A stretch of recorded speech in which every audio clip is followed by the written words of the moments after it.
السلام عليكم ورحمة الله وبركاته. أصحابتك وحرن جنال كمركز السود وده عادي هذا وما تنتهين ما أنت وأربعة وأنا سديت تبانك بش اللباد فبراير سنة كلبادة كون اللحية لباتنك وأنا مالنتي كوباد رمضان ونكسن أيان إذا الله هاي ملك استوجبتنا الله نجا أقبل أعماش رمضانك وهلا فائدة أيان إذا الله مو قال كم حرب إن إذا كله وذاقه maxkamadaha dhinaca immigration-ka guuldarooyin maamulka Trump ay kala soo gudboonaadeen kadib markii wiil iyo gabar Muslim ah oo ardadii mudaharaadka sameyn jirtay xilligii dagaalkii Gaza uu socdo ahaa dowladuna ay xirtay isla markaana ay tiri waan masaafurinayna oo garsoorayaal ay amar ku bixiyeen inaan la masaafurin karin iyo ninkii Kilmer Abrego Garcia ahaa oo aan ognahay dhibaatada ka dhalatay markii maamulka Trump uu wadankiisa El Salvador u masaafuriyay oo hadda garsoore amar uu ku bixiyay inaysan mar kale dawladdu aysan dib u xiri karin sidoo kalena maxay tahay fadeexada dul hoganaysa wasiirka amniga gudaha ee wadanka Mareykanka Kristi Noem iyadoo hadda afhayeenkii wasaaradda amniga gudahana ay iscasilayso maxay tahay xiriirka hoose ee kala dhaxeeya ninka ku xigeenka u ah wasiirka amniga gudaha oo hadda soo shaac baxaya xilli waliba hadda wasaaradda amniga gudaha ay ku dhawaad muddo toddobaad ah aysan wax lacag haysanin kadib markii labada xisbi ay ku heshiin waayeen in wasaaraddaasi la maalgeliyo iyo in kala khilaafka dhinaca howlgallada ICE ka dhashay darteed arrimahaas ayaan idin la wadaagaya balse marka hore soo dhawaada waxaan ognahay maamulka Trump markii uu xilka la wareegay in uu bilaabay qabqabashada ardadii muslimiinta ahayd ee mudaharaadka ka sameeysay jaamacadaha dagaalkii Gaza markuu bilowday kadib isla markaana dalbanayay jaamacaduhu inay joojiyaan lacagaha ay siiyaan dowladda Yahuudda arrintaasi darteed maamulka Trump marka waxa uu bilaabay ardaydaasi in uu intuu qabqabto isla markaana masaafuriyo dhowr arday ayaa jirtay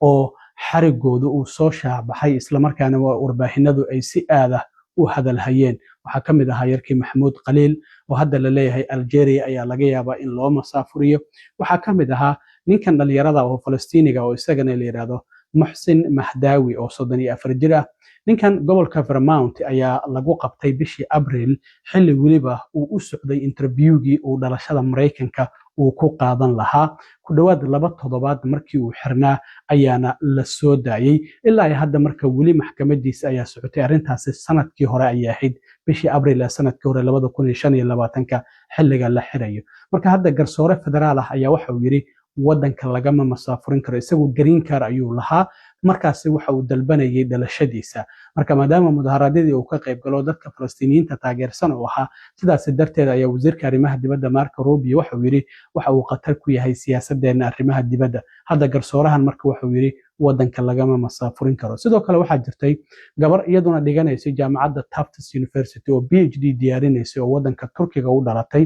isla markaana Ramadaankii hore oo 25kii bishii March laga qabtay magaalada Somerville ee gobolka Massachusetts waliba iyadoo banaanka taagan oo afar u socoto ciidamada dharcada ICE intay u yimaadeen ay xireen gabadhaasi ku dhawaad muddo 6 toddobaad ah ay xirnayd waxaana la soo daayay bishii May 9keedii iyadana hadda garsoore ayaa waxa uu amar ku bixiyay in aanan wadanka laga masaafurin karin maxaa yeelay ma jirto wax cadeyn oo dowladda wasaaradda amniga gudaha ay u hayso oo macquul ah oo dadkan wadanka looga masaafurin karo labadaasi arday Muxsin Mahdawi isaguna jaamacadda Columbia University ayuu horay uga qalin jabiyay marka labadaasi guul darro oo kala duwan ayaa maamulka Trump kala soo gudboonaatay dhinaca maxkamadaha federaalka sidoo kale waxaa jirta Kilmer Abrego Garcia ninkii wadanka El Salvador u dhashay isla markaana maamulka Trump sharciga Alien Enemy Act markii uu isticmaalay dadkii uu masaafuriyay wadanka El Salvador kamid ahaa oo xabsiga sida weyn loo ilaaliyo si cod la geeyay laakiin bishii June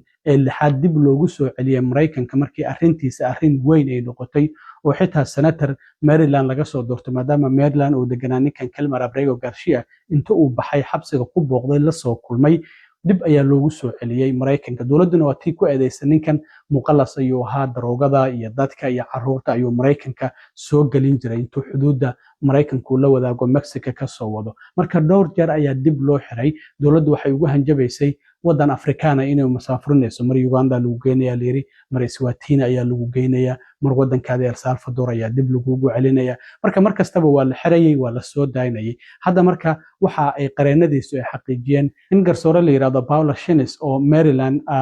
caasimadeeda Baltimore fariisata ay amar ku bixisay inaan ninkaasi mar dambe dib loo soo xiri karin. dowladdu waxay tiri dacwadaha ay ku haysato waa ay soconayaan laakiin banaanka ayuu joogaya, wadankana lagama masaafurin karo, dibna looma soo xiri karo. arrintaasina waa arrin kale oo maamulka Trump guuldar haddana la soo gudboonatay dhinaca immigrationka. Trump xitaa ninkaasi su'aalo fara badan ayaa laga weydiiyey, xitaa wuxuu yidhi M13 ayuu ka tirsanaa, gacantiisa ayay ku qoran tahay, sawir photoshop oo la sameeyey. marka arrimahaasi oo idil ninkaasi arrintiisuna halkaasi ayay maraysaa. sidoo kale maamulka Trump guuldaradaasi ayaa kala soo gudboonatay. dhinaca wasiirka amniga gudaha Christine Ohm aan imaado, fadeexa fara badan ayaa dul hoganaysa. waxaan ognahay howlgalkii ay ciidamada ICE ka wadeen gobolka Minnesota ee Metro Search, hoggaankiisa waa tii ku guuldareysatay oo markii dambena Trump uu Tom Harman u diray, haddana ka bixitaankii ciidamada ICE ee gobolka Minnesota ay socoto. laakiin hadda fadeexadahan soo baxaya, wargeyska Wall Street Journal ayaa wuxuu qorayaa ninka ku-xigeenkeeda oo la yiraahdo Corey Lewandowski in xiriir jacayl uu kala dhaxeeyo Christine Ohm. wasiirka amniga gudaha waa la qabaa, ilmo ayay leedahay, ninkan naxaas ayuu leeyahay, ilmo ayuu leeyahay. marka sidaas darteed waxaa la leeyahay xiriir ayaa ka dhaxeeya. waxaa la ogaaday in diyaarad 737 Max oo $70 milyan joogta, isla markaana dowladdu ay leedahay in ay labaduba ku safraan, qaybta dambena waxay ku leedahay la yiri diyaaraddaasi meel la seexdo. sidaas darteed waxaa la arkayaa markasta oo diyaaraddu ay hawada ku jirto qaybtaasi gadaale iyagoo galaya. teeda kale waxaa jirta in mar diyaarad ay saarnaayeen inta ciladu ku timid diyaaradaha la kala bedelayay, in busto ay lahayd wasiirka amniga gudaha, diyaaradii kale ay ka guurayeen oo diyaaradda kale ay ku wareegayeen oo bedelanayeen, in bustihii looga soo tegay. marka pilotkii waday, duuliyihii waday oo ah duuliye ka tirsan ciidamada ilaalada badda oo ayaa waxaa shaqadii looga joojiyey maxaa bustahaasi diyaaraddaasi uga soo qaadi waysay ay wasiirka amniga gudaha lahayd oo diyaaradan kale aad u soo saari waysay. shaqadii ayaa laga ceeriyey, laakiin saacado kadib waxaa la yiri diyaarad shacab oo commercial qaado iska aad gurigaadii. laakiin saacado kadib markii ay rabeen inay baxeen waxay ogaadeen duuliye kale inaysan haysan. isagii ayaa dib loo wacay oo la yiri shaqada ku soo laabay kaalay diyaaradda mar kale wad. marka arrintaasina waa ay jirtaa, fadeexadaasi ayaa lagu eedeynaya xiriir jacayl inuu kala dhaxeeyo ninkaasi la yiraahdo Corey Lewandowski oo iyadana ku-xigeenkeeda ah. waxyaabaha kaloo soo baxaya waxaa ka mid ah in khilaaf uu ka dhaxeeyo wasiirka amniga gudaha Christine Ohm iyo ninka Trump uu u xil saaray arrimaha masaafurinta iyo xuduudaha Tom Harman. waxaa la leeyahay Christine Ohm mid ka mid ah shaqaalaheeda ayaa waxay u xil saartay inay la socoto inta jeer oo TV-yada uu ka soo muuqanayo ninkan Tom Harman, isla markaana waxa ay dalbatay in iyadu TV-ga ay ka soo muuqato in ka badan inta Tom Harman uu ka soo muuqanayo. marka waxaa lagu tartamayaa TV-yadii iyo sidoo kalena aniga ayaa intaasoo TV ka hadlay iyo isaguna intaasoo TV ayuu ka hadlay. khilaafkan muddooyinkii ugu dambeeyey ayuu soo baxayay, xitaa markii ay ku guuldareysatay howlgalkii ciidamada ICE ee gobolka Minnesota waa kii Trump halkaasi Tom Harman u diray. sidoo kalena waxaa jirta hadda in wasaaradda amniga gudaha lacagtii laga jaray, iyadoo sidoo kalena afhayeenkii hadda wasaaradda amniga gudaha Tricia McLovin ay shaqada ay ka tagayso. waxaa jirta horeyna muuqaal kale waan ugu sheegay in sanadkii hore 220 milyan oo kontraktiyo wasaaradda amniga gudaha ay bixinaysay, in kontraktiyadaasi la siiyey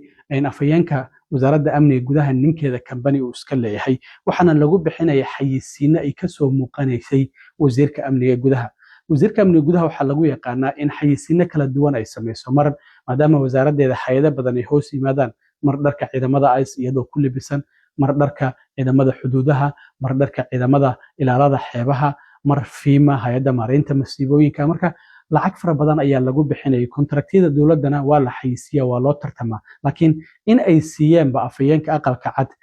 afhayeenka wasaaradda amniga gudaha ninkeeda kambani oo madax ka ahaa ayaa kontraktiyadii la siiyey. hadda marka sidaas darteed waxaa la leeyahay afhayeenkii wasaaradda amniga gudaha Tricia McLovin waa iscasilaysaa. marka hadda maadaama cadaadis fara badan iyo fadeexadan ay ku furan yihiin, ma laga yaabaa inay iscasisho wasiirka amniga gudaha. Trump ayaa la weydiiyey toddobaadkan hadda arrintaasi xiriirka ka dhaxeeya wasiirka amniga gudaha iyo ninkan ku-xigeenkeeda ah oo la yiraahdo Corey Lewandowski. Trumpna wuxuu yiri arrintaasi anigu waxba kama ogi. hadda sidoo kale waxaa soo baxday in laba askari oo ciidamada ICE oo kuwii qayb ka ahaa howlgallada ka waday gobolka Minnesota. waxaan ognahay markii la diray Renee Good 7 January waxaa xigay in la dhaawacay nin kale oo isaguna wadanka Venezuela u dhashay oona 14 bishii February marka labadii askari oo ciidamada ICE waxay yiraahdeen ninkan waana soo weeraray waxa uu watay badeel iyo sidoo kale xaaqinka ushiisa marka waxa la ogaaday markii dib loo baaray arrintii inay been sheegeen oo aysan jirin arrintan arrin ay soo dhoodhoobeen ay ahayeen ninkii dacwadihii lagu soo oogay oo la dhaawacay dawladdu hadda waa ay tuurtay labadii askari oo ciidamada ICE maadaama iyagoo la dhaariyay inay run sheegaan ay been sheegeen hadda shaqadii waa laga joojiyay marka labadii dil marka hadda Rene Good iyo waliba Alex Bredina maxaa marka ay been oo sheegeen ciidamada ICE marka arrimahaasina hadda waa ay soo baxayaan hadda maanta waxa arkay xeeraryaha degmada Henebin Mari Mariadi oo dawladda dhahayso waa in cadeymaha Alex Bredi dilkiisi aad soo bandhigtaan. Yesterday and today, our office submitted TUI demands to gain access to evidence held by the federal government. In state court, we use subpoenas to obtain any kind of evidence. TUI is simply a process to obtain records and evidence from the federal government because you can't simply subpoena it. Our first demand seeks evidence from the federal government in relation to Alex Pretty's death at the hands of federal agents on January 24th. Late last week, the federal government informed the BCA that they will continue to block access to evidence collected in the death of Alex Pretty. We understand that the Trump administration sent a representative to oversee the discussions between the BCA and the FBI. A final decision was conveyed to the BCA at the end of last week that there would be no cooperation. Hiding evidence and obstructing our investigation is unacceptable, and it indicates a total lack of confidence in their agents' own actions. Our second demand seeks evidence related to the shooting of Mr. Sosa Solis by a federal agent on January 14th. The federal government filed criminal charges against Mr. Sosa Solis and another individual, alleging that they assaulted a federal agent. Those criminal charges were based on information provided by agents who we now understand are on leave for lying under oath. In the latest in a long string of humiliations, the Department of Justice was forced to dismiss both cases with prejudice, meaning the charges cannot be refiled. We are demanding the evidence in both of these shootings by March 3rd. We are prepared to take further legal action should the Department of Homeland Security and the Department of Justice fail to meet our deadline and continue to obstruct our investigations. waxyaabaha kale ee soo kordha haddii alla idmo waa idila soo socodsiin doonaa aad iyo aad u mahadsantiin asxaabta intaan mar kale kulmi doono waa saaxiibkiin cilmi waro idinla sidaa iyo nabadgelyo